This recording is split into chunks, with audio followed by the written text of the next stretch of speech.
Estamos começando mais um Bom Dia Mercado, faremos juntos o nosso planejamento de trabalho para essa quarta-feira, dia 15 de março. Espero conseguir ajudar você, trader e punter, a fazer o melhor planejamento possível para o dia de hoje. Se inscreve nesse canal para ajudar a gente a continuar crescendo por aqui. Se puder deixar o like também ajuda muito o canal a continuar crescendo. E não se esquece das grandes probabilidades no final do vídeo. Às 4h30 na Premier League nós temos o confronto entre Brighton e Crystal Palace. A gente pode chamar o Brighton aqui da nova sensação da Inglaterra. Tá? A gente tinha o Graham Potter à frente do Brighton durante as várias temporadas. Ele abandonou a equipe para poder assumir o Chelsea e vagou o lugar, e eles trouxeram o Roberto De Zerbi, que foi treinador do Shakhtar Donetsk, que foi treinador, principalmente conheço muito o De Zerbi do Sassuolo, fez uma campanha incrível no Sassuolo há 2 temporadas atrás, e começou com um empate 3-3 contra o Liverpool. Ali parecia que o time já tinha engrenado, depois começou uma sequência de derrota, e agora sim o trabalho do De Zerbi no Brighton parece estar muito bem consolidado. Se a gente colocar aqui os últimos jogos, em 10 jogos o Brighton perdeu apenas uma partida para o Fulham, e eu vou ser sincero, para quem assistiu essa partida sabe que o Brighton merecia ter vencido esse jogo. O Fulham fez um gol com o Solomon num contra-ataque assim, do nada, esporádico. O Brighton jogou muita bola, não é à toa que a gente tem uma cotação de 1,44. Não é comum você ver aqui dois times teoricamente de meio de tabela, com uma cotação tão baixa. Mas se a gente pegar os últimos jogos do Brighton em casa, a gente tem aqui apenas essa derrota para o Fulham. Venceu o Liverpool 2 vezes, incluindo Copa, venceu o Bournemouth, venceu o West Ham. Todos esses jogos sofrendo pouquíssimos gols. E o Crystal Palace, nos últimos 10 jogos, não venceu nenhuma, e fora de casa vem de 3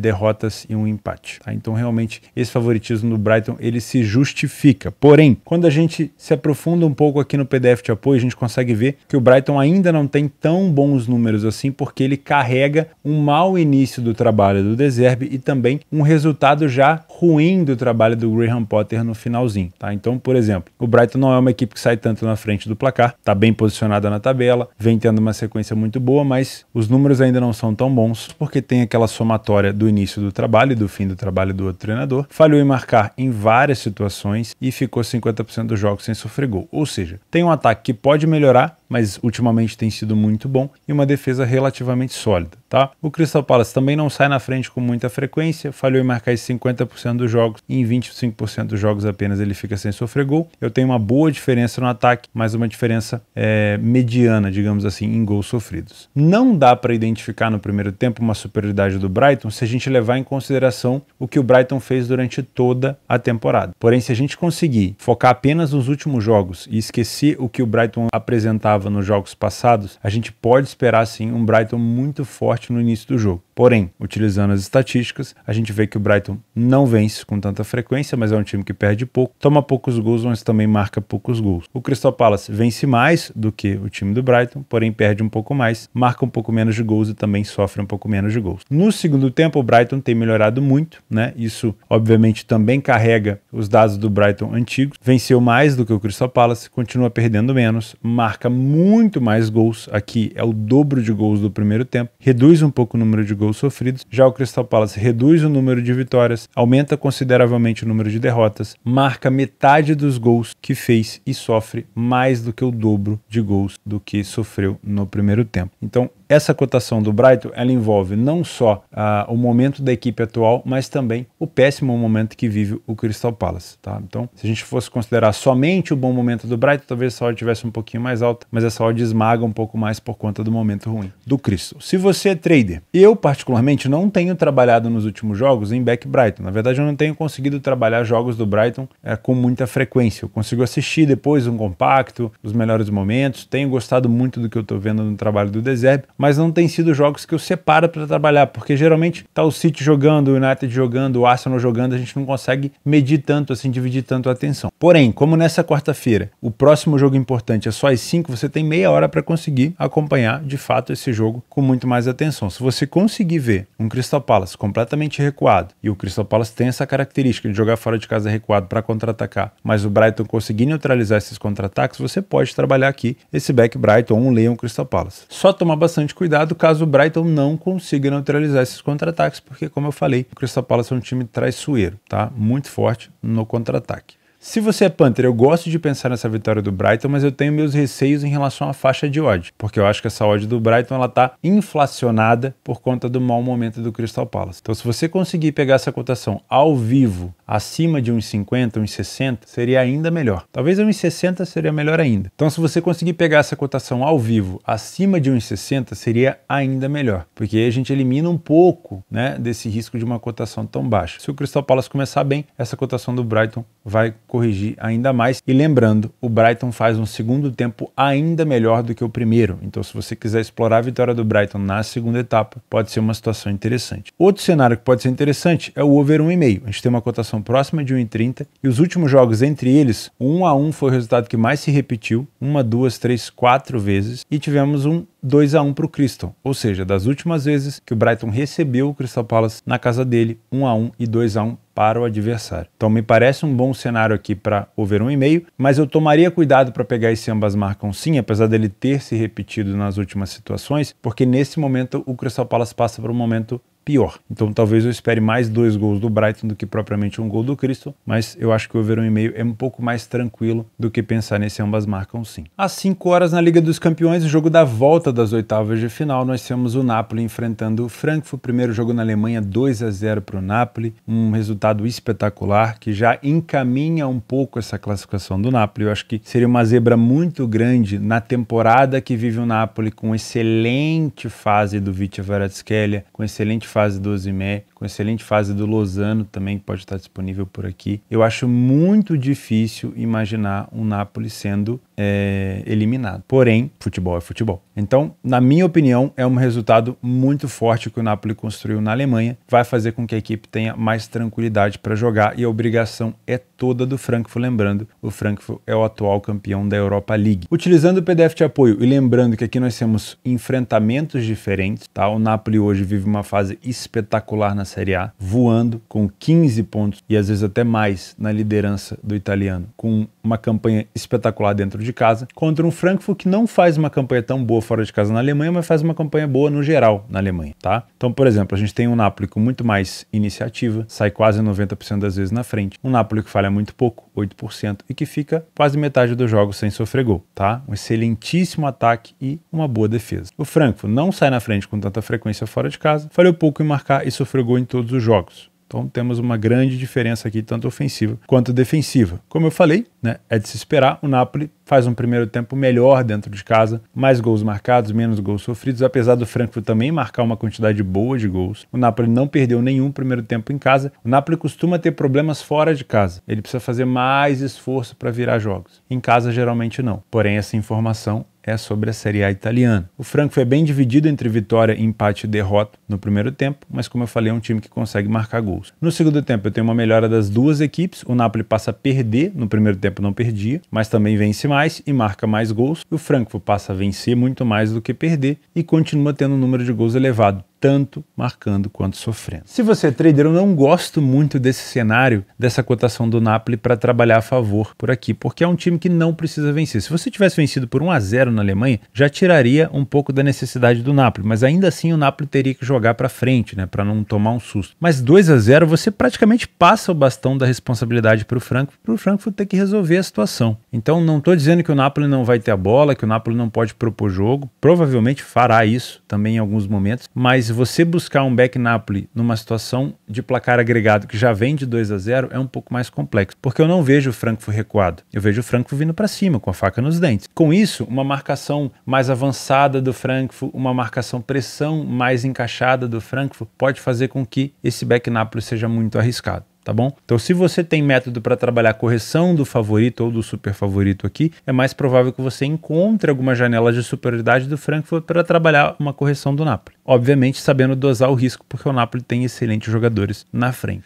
Se você é Panther, eu também não vou te aconselhar essa vitória do Napoli, apesar de acreditar que no desespero do Frankfurt, o Napoli pode se aproveitar sim e conseguir ampliar ainda mais a sua vantagem no placar agregado. Eu prefiro te indicar alguma coisa relacionada para gols. Gosto do mercado do over 1,5, que está com uma odd acima de 1,20. Gosto do over 2,5, pela necessidade do Frankfurt em também marcar gols. E gosto ainda mais do ambas marcam sim, porque pela necessidade do Frankfurt vir para cima, pela possível exposição extrema do Frankfurt, imagino que o Frankfurt possa marcar gol por aqui, também tem uma excelente bola aérea, e obviamente o Napoli vai ter todo o espaço do mundo para contra-atacar, e a gente sabe que os jogadores do Napoli vivem uma fase excepcional, principalmente os jogadores de frente. Então eu gosto muito de pensar no ambas marcam. Caso você pense no over 2,5, pode ser uma situação ainda melhor, um ambas marcam. O over 1,5 é bem mais seguro.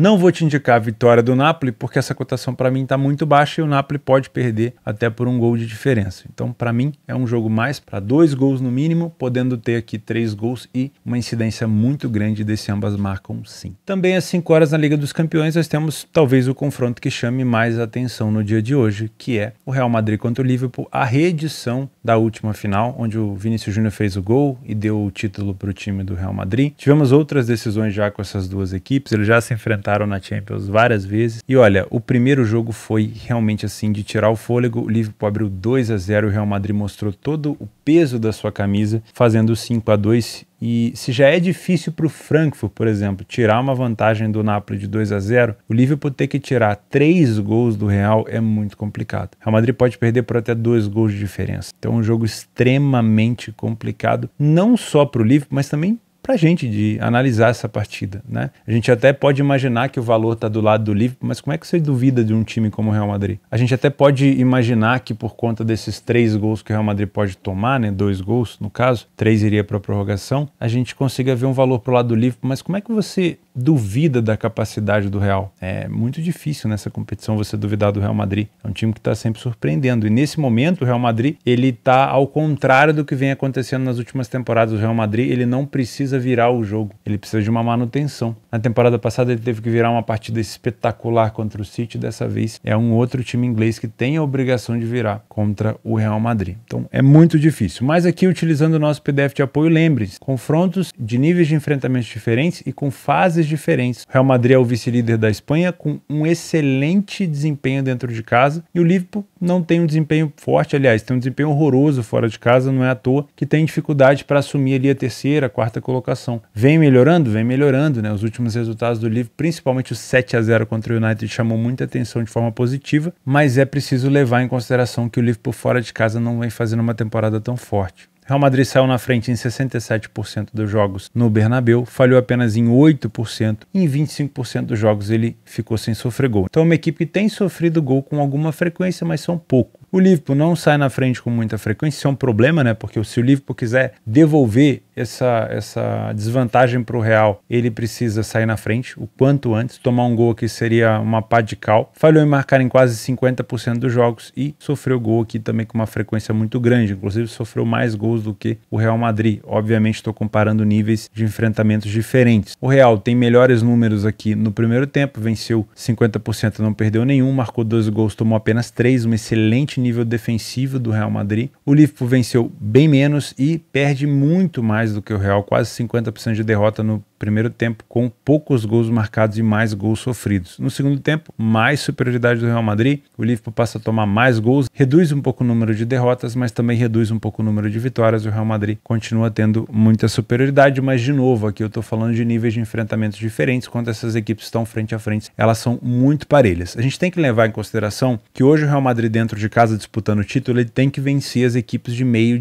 e de baixo da tabela, então ele vai sempre ter números melhores. O Liverpool, como já tinha começado mal a temporada, fora de casa o time vem muito desanimado, não vem demonstrando um bom futebol, mas a vitória contra o United, que é o maior clássico, né, a maior rivalidade na Inglaterra, já mostrou que o Liverpool está preparado, e essa última derrota para o Bournemouth, eu não vou nem criticar, porque o Bournemouth é um time que dentro de casa ele é chato, e o Liverpool tinha esse confronto do Real Madrid, né, então não dá para assim criticar o Liverpool, sabendo que ele não vai disputar o título da Premier League, não precisa também emplacar 200 vitórias seguidas, modo de dizer, obviamente. Ele demonstrou força contra o rival que ele precisa, que é o grande rival dele, tirou ponto do rival que está em cima, aproveitou também, ele perdeu para o Bournemouth, o United não conseguiu vencer o seu jogo contra o Southampton, então não ficou tão distante assim na tabela, mas o Liverpool tem todo o foco agora na Liga dos Campeões, já que ele não vai conseguir ganhar a Premier League. Então acho que o Liverpool vem muito focado, não dá para levar os últimos resultados em consideração do Liverpool, e o Real Madrid tem uma pressão minimizada aqui, né? A pressão do Real é na La Liga. A pressão desse jogo é totalmente do Liverpool. Então, se você é trader, eu te aconselho a vir sem viés. Sei que a camisa do Real Madrid pesa e também sei que a necessidade é toda do Liverpool. Mas mesmo assim, eu te aconselho a vir sem viés. Porque apesar de ser um jogo onde o Liverpool pode tomar iniciativa e que você tenha condições para trabalhar correções do Real Madrid de uma maneira um pouco mais clara, muito cuidado, porque o Real gosta muito desse jogo reativo, principalmente com o Vini pela esquerda. Também pode jogar com o Rodrigo se for titular. É um time muito forte na marcação pelo meio para roubar essa bola para escapar em contra-ataque, então toma bastante cuidado para não criar viés. Venha com uma cabeça mais limpa e deixa o jogo te mostrar os melhores cenários na correção de preço. Se você é punter, você tem fundamento para imaginar que um empate anula do Liverpool é uma boa opção, porque o Real Madrid pode perder por até 2 gols de diferença e ainda assim se classifica. Isso obviamente vai causar mais relaxamento na equipe do Madrid, que está muito mais acostumada a ter que buscar reviravoltas do que propriamente manter resultado. Então sim, se você quiser trabalhar com esse empate anula do Liverpool, tem embasamento aqui, né? Tem um embasamento muito forte, né? Inclusive, se você quiser ousar numa vitória seca do Liverpool, não é de outro mundo pensar nessa vitória do Liverpool. É de se imaginar o Liverpool vencendo e não classificando. O cenário difícil aqui é o Liverpool vencer e se classificar. Esse é o cenário mais improvável, porque você precisar tirar 3 gols do Real Madrid sem que o Real Madrid faça 1 em você é muito complicado. Então esse é o cenário improvável. O Liverpool vencer não é nada improvável. É até uma situação bastante cabível, porque o Real Madrid pode perder por até 2 gols. Então, se você quiser trabalhar com a vitória do Liverpool, ou com o empate anula do Liverpool, ou até com uma dupla chance do Liverpool, você vai encontrar boas odds. Se eu puder te indicar uma opção mais segura na parte de resultados, eu iria no empate anula do Liverpool ou no dupla chance do Liverpool. Acho que nessa vitória do Liverpool seca é mais complicado. Agora, eu te indicaria de fato aqui mercado de gols, porque não resta nada para o Liverpool além de marcar gols e, obviamente, tentar se defender. E é muito difícil não sofrer gol por Real Madrid. Então eu imagino um cenário. Primeiro, o over 1,5 é mato aqui, né? Porque se o Liverpool quiser se classificar, vai ter que fazer no mínimo 2 gols, no mínimo. No mínimo, tem que fazer mais um ainda, né? Óbvio, tem que fazer outro. Mas pelo menos 2 ele tem que fazer. Aí depois ele busca mais um. Mas eu acho essa odd muito baixa. Então um cenário cabível e plausível para que a gente tenha aqui uma reviravolta é o 2,5. O Liverpool vencendo, por exemplo, por 3-0. Pode ser uma situação. Talvez com essa cotação do 2,5 e 53 eu não pegaria. Pegaria no live com uma odd mais alta. Agora, se você está buscando o over 2,5, eu gosto muito do cenário do ambas marcam sim, porque eu não vejo, sinceramente, o Liverpool fazendo 3, 4 gols sem ceder ao Real Madrid uma chance de gol também.